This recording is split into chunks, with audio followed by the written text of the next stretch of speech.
It's Tuesday, October 3rd, and I wanted to talk about objection handling today. Last night, one of my agents who has been with us for about 7 months sold 4 policies yesterday for over $5,000 in annual premium and posted something in our group chat that says, "Dana, I think I finally got it. I'm overcome with emotion."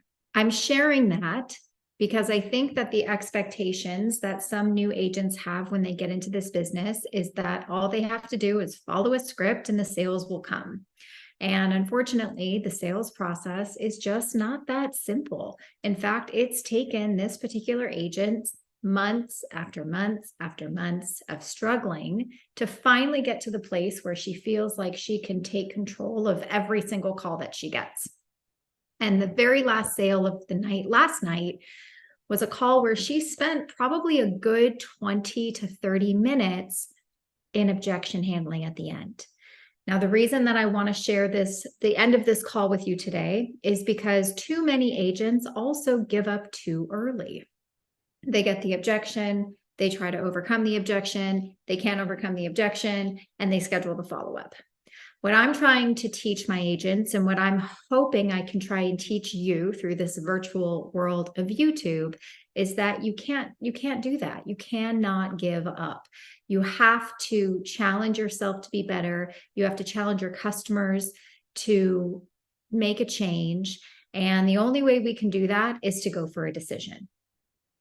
The goal at the end of your sales call is not to schedule the follow-up and hope and pray they pick up the phone when you try and call them back, because we know that they won't. So if you get really comfortable in the uncomfortable, you can either spend a lot of time in handling objections over and over and over and over again until you get to the point where the customer finally makes the decision to move forward. Or you'll come to the decision where it's just not going to happen. They're not ready. Calling them on Friday isn't going to change their mind. And the sooner that you and the customer come to that conclusion together, the better for both of you. So I'm going to start playing this call at the 33-minute mark. So she has already gone through the whole process: discovery, education, problem awareness, and we are now asking for the money, and we get to objections. This entire call from start to finish, which includes the underwriting and the end of call conversation, was 1 hour and 40 minutes. I'm only going to play the part from objection to yes, and that's the most important part that I want you to hear anyway. So here we go. Oh, those benefits that we've gone over? No, I think I'm more concerned about the monthly prices. Okay. And I can get those for you here. Now, I do want to just have a quick conversation with you just before I do go over pricing. Okay. You know, I know that as you're aware of me, you're not as young as you once were. And there are some health conditions here, right? Yes. So because of that, it is more expensive to provide insurance to you than it would be if you were perfectly healthy. But I want you to know, you know, I would like to know if you might be open to, you know, even maybe the $2,000 or $3,000 policy, maybe even the $5,000. That still might be something that's doable. But is that something that you are still open to? I have to think about it because I have way more than that put away. Okay. You know what I mean? I have cash put away. And I know that we were looking at this. Pausing really quick, because I want you to rewind if you have to and pay close attention to how the agent is kind of teeing up the fact that it might be more expensive than what she thought it might be. And are you okay to easing the burden? This is a section in our script that's titled Managing Expectations. And it's especially important when someone is older, I would say late 70s to 85, or if someone is modified. it's going to be really important to not just give them a quote for what they want, but to give them a quote for what they need, even if it's not as much as they were hoping to get, because ultimately they have to be able to afford it. This as just an additional gift that you leave behind. So I'll go over some pricing with you, but I did want to make sure that that's even something that you were open to, as far as maybe still, I know originally we were discussing maybe a $5,000 policy. Just making sure that that's something that we're still wanting to look at. Yeah, I'm open to listening to the pricing of that. I don't think I've ever had any kind of life insurance. I never had life insurance. I mean, my brothers and sisters do, but I never did. So, okay. I understand. So if we do, I'll give you some options here, because you do qualify for coverage up to $15,000. I know we're not looking for nearly that much, but just so you know. Okay, so if we do, I'll look at some options for you here. If we do a $3,000 policy, it would be $40.76 a month. If we do a 4,000, what were you saying? I was just writing it down. Oh, okay. If we do a $4,000 policy, it would be $51.68 a month. If we do 4,000, it would be $51.68.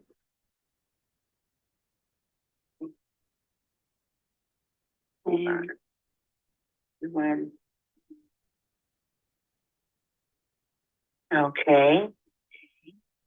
And if we do 5,000, it would be $62.60. All right. And what are your thoughts on these? Well, it's worth thinking about. Even though, I mean,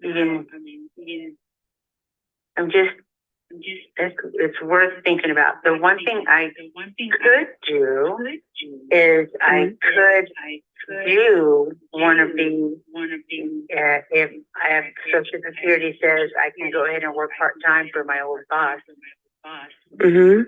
Yeah, so that might be doable.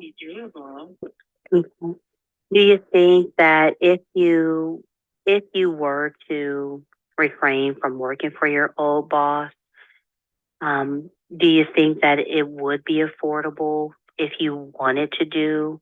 No, it would not. Okay. It would not. Okay. It would not. One of the reasons that I did cash out my investments is because I am not getting enough on Social Security because of the Senior Advantage Plus, which I just disenrolled, which will give me an extra $200 in my Social Security check. So I'm. Yeah, you did tell me that too. Okay. I say it's near concert. That makes it harder. Yeah, so I'm just like, hanging my thread to use that other money. And if I get that other money, I could get, one of the lower amount of the need for gifts. Okay. Okay. So let me see here then. And then once Kaiser is done with and you are receiving the additional $200 for the Social Security, that might be doable too. That might help you to for something like this to be doable. Which one were you? Which coverage amount sounded best to you? Which one were you kind of more so? Probably the $4,000 one. Okay. So let me see some things for you here. So, all right. If you did still receive the $200 back into your Social Security, do you think that the $51.68, do you think it would be affordable? It won't be affordable, and still, I still have to pay tithe on that. Yeah, and it's extra, and I feel like it's going to be recorded somewhere. I don't know, so I really have to watch how I do this. I don't want to be dishonest. I gotcha. Yeah, I understand So, that. I yeah, definitely it understand may. that. And It may be. mhm. It may be. And tithing, do you do the 2%, or excuse me, not the 2%, the 10% when you I tithe? do 10%, and then I use maybe 5% to help the other nonprofits that we're involved in. My husband passed away 3 years ago. So, I'm like, I have my daughter living with me, and then I have my granddaughter living with me. So, Oh, wow. Okay. and it's wonderful, you know. Oh, I love that. Okay, Yeah. so let me see here for you then. Okay. If we, let me look here. So, so I'll kind of brainstorm with this for you. If we do, we can always start off as well with something smaller. Like we can do the $3,000 policy and you still have your accidental death and dismemberment benefits of the $100,000 that would pay out to your family depending on if it is an accidental cause of passing and how that accident occurs. Then the policy does have a chance to be, to grow in size to $103,000. So if we do, we can always look at a smaller policy. We can do the $3,000 for the $40.76. And we can make it so that it doesn't start until, we can even push this out to November just to give you plenty of time for that additional money to be a part of your Social Security. And I'll check in with you to see how, how this is feeling, because we can always increase the coverage amount if we start off with something lower that might be a little more comfortable for you. Just to see how well you're able to acclimate to that. But what do you think? Would you want to maybe start off with something a little smaller, maybe the $40.76, and push this out November? Probably try that. I'd like to see when I do get this money back on my Social Security, and then if the part-time job is doable, that would be ideal. Okay, that would be ideal. Now, if for any reason you decided not to go with the part-time job, do you think the payment of $40.76 might still be doable for you, or it might? I'd have to use that money that I get back. I'd have to really use it wisely. Yeah, I have to really think about it, see what my costs are. I'm just about done paying off like credit cards, and I only use a few. I'm just about done. I probably owe maybe less than $1,000 on like 2 or 3 cards altogether. Oh, congratulations on that. Yeah, that's what I did, the Dave Ramsey program, and so that was awesome. Way back in the day, like 10 years ago, I started with the debt of $15,000. And it took me 2.5 years, and I did it by myself, not with my husband. None of he didn't help with that. And so I was very proud of myself. So, and I vowed it wouldn't office when they asked me to come in last.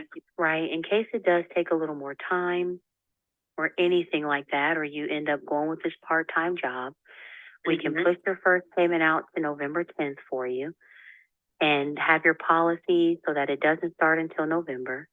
That way it gives you plenty of time for me to be able to email everything over to you for you to review it, and also see, give this some time to see if there's more wiggle room in your budget or what you're going to do as far as the part-time job, since there's still a few loose ends to tie up. But do you feel like that would be an appropriate solution? Well, I'd rather have it in my hand to look at it and ponder and go over things. I think this is the third objection she's gotten since she's given pricing. Now I have to look at it. Would that be okay? Then you can call me and check with me. And I don't want to make a decision right now, since I'm struggling getting to Social Security and getting being okay with the $20 an hour for the 4 hours, I'll do, you know, $20. Yeah, I'd rather not, I don't want to plant this and I'm not sure of everything yet. You know what I mean? Does that make sense? Yes, absolutely. I Okay. completely understand that. And Yes, yes. that's why I was saying, and this is completely something I would want you to feel comfortable with if we did this Yes. as well.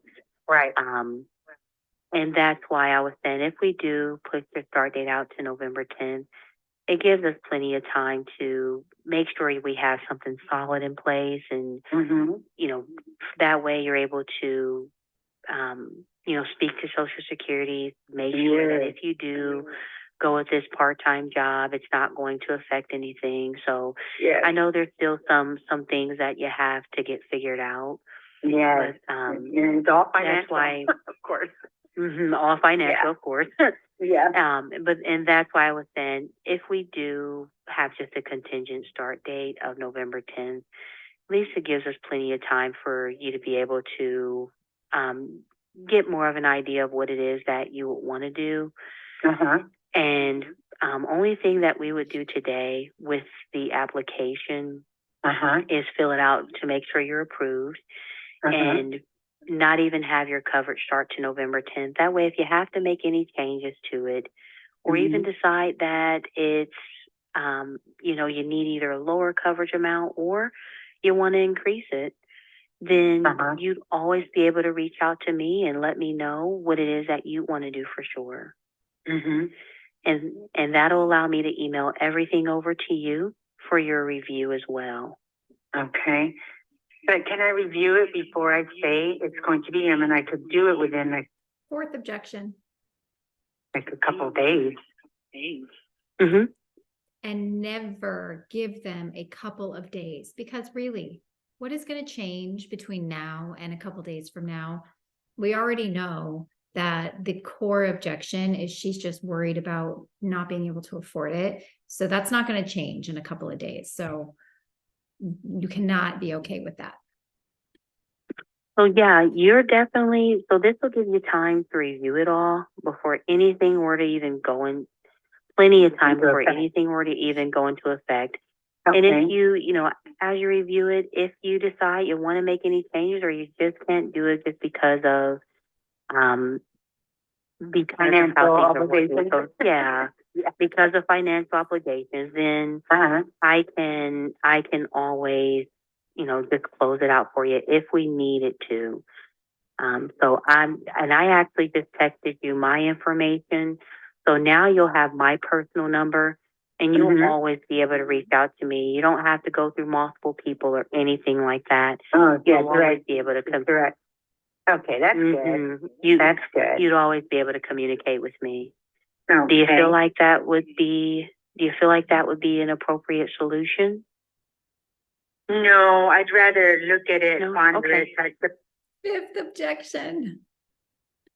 The paper, and I do that with everything. I never do anything right on the spot, except when there's a. Okay, so let's think about this for a second.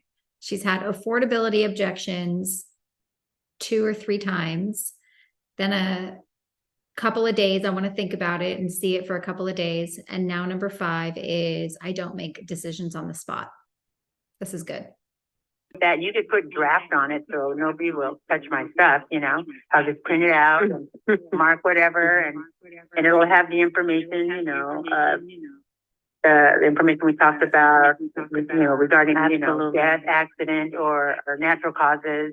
So I'm not going to remember that. So that's why I want it in writing so I can, you know, ponder on it. Yeah, that's what I do with mostly everything. That makes sense. Let me see here for you. All right. Let me see for you. Let me look here. And may I say you have a beautiful voice. Thank you. So let me see here, Tanya. So if we do your application and your policy is approved for you and we have just a contingent date of November 10th, then this is what allows me to email everything over to you for you to review and get back to me. That way you can let me know for sure what you want to do. I wouldn't want to, and I would never dream of putting you in that position either. That's not what insurance is about. And I just wouldn't do that to you either. And I know that we're more so looking at this as just an additional gift that you're leaving, that, for you to leave behind. Do you feel like, do you feel like that's something that you're very strong about, or? I think I am. That's very good. So what the agent is doing right now is getting away from the price, getting away from the objection, and going back to why the customer wants it in the first place, to make sure the foundation of that is still there. That was great. Brilliant. Like I said, I've been looking for a year, but I haven't been paying attention to everything. But in this season, at this time of year, I have a lot of callers for this. What you're doing, a lot of calls. Okay. Yeah. So I've been talking to a few people, but I have never committed. Not yet, anyway. Okay. Yeah. Understandable. So let me see for you. What do you think has kind of been what's held you back? Finances or? Finances, and I would think to check it out. Yes. Okay, because I know your biggest concern is financial. Yes. And that's what really held you back from being able to put something in place like you've wanted to. Yes, I've never had like any insurance, like whole life or term or whatever. I've never had it. I think I had it. Oh, I had it through my job when I worked in City Hall, or the Chamber of Commerce office was. And I had it there, but they paid for it. The Chamber of Commerce paid for it. And they paid for our dental and our medical and dental. So now, yeah. And those are term policies, ones that they last for a certain length of time before they go away. And that's what jobs normally have, is temporary coverage. It's there while you're working, but when you retire or leave, they keep it. So anything that you might have even paid into it, you'll lose. This doesn't obligate you to the coverage. It just gives you something that you can look at if we do your application and your coverage is approved for you. But I know, like I said, there's still some different things that you're considering, and that's why if we push this out to November 10th for you, give you over, a little over a month to even, kind of get things figured out financially. I know that that's been something that's held you back for a while now, but at least if we have this taken care of for you, then now we're on the road to having that extra gift that you want to leave behind to the kids. But can I just have the draft version, and then I can get back to you via email or whatever? Absolutely. Yep, you can have we can have the draft version. Okay, so let me fill out your application here. That way I can email the draft over to you. Okay, so I have your first name, Tanya. All right, so we're going to start filling out the application, but I am super curious as to what objection she's going to get when she asks for the banking info.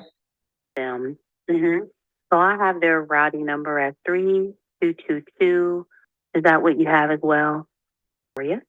And then if you would give me a moment, I'll bring underwriting on the line, and they'll go over the application, make sure I filled everything. Well, what do you know? I'm actually surprised there was no objection for the bank account number. So there's a lot to unpack here, a lot to talk about. I think that the theme of the way that this agent handled the objection after objection after objection is she wasn't being defensive about it, right? It wasn't trying to talk over the client, which a lot of people tend to do, or get defensive about it. She was very calm, was trying to problem solve, was trying to figure out a solution for the customer. Ultimately, we know that the customer wanted the coverage. She's been looking for a year. She hasn't made a decision to do something yet.